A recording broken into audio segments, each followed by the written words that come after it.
অংশ নেই। প্রিয় দেশবাসী, বর্তমান সময়ে সামাজিক যোগাযোগ মাধ্যমে বিভিন্ন বিভ্রান্তিমূলক তথ্য ছড়ানো হয়ে থাকে। বিশেষ করে কৃত্রিম বুদ্ধিমত্তা ব্যবহার করে অসত্য তথ্য ও অপতথ্যের বিস্তার দিনকে দিন বেড়ে চলেছে। প্রতিপক্ষ দল ও প্রার্থীকে হেয় করার পাশাপাশি নারীদের প্রতি বিদ্বেষমূলক প্রচারণা আমাদের ঐতিহ্যকে ক্ষুণ্ণ করে এবং নির্বাচনকে কলুষিত করে। দেশের প্রচলিত আইন অনুযায়ী এসব রোধে প্রয়োজনীয় ব্যবস্থা গ্রহণ করা হবে।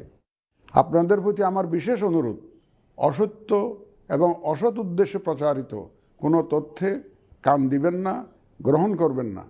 মনে রাখবেন, অসত্য তথ্য শেয়ার করাও শাস্তিযোগ্য অপরাধ। আমি এবার নির্বাচনে অংশগ্রহণে ইচ্ছুক প্রার্থী এবং দলসমূহের প্রতি দু একটি কথা বলতে চাই। আসুন আমরা আচরণবিধি মেনে একটি শান্তিপূর্ণ ও উৎসবমুখর নির্বাচন নিশ্চিত করি।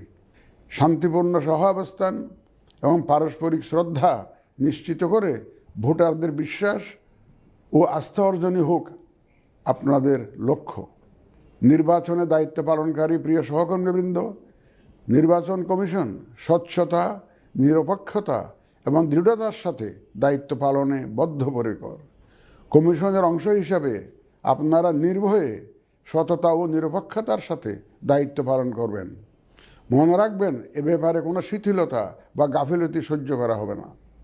একটি সুন্দর ও গ্রহণযোগ্য নির্বাচন অনুষ্ঠানে সংবাদ মাধ্যম ও পর্যবেক্ষক সংস্থার সহকর্মীদের ভূমিকা অপরিসীম। আপনারা স্বাধীনভাবে সর্বোচ্চ পেশাদারিত্ব, নিরপেক্ষতা ও বস্তুনিষ্ঠতার সাথে আপনাদের দায়িত্ব পালন করবেন, এটিই আমাদের প্রত্যাশা।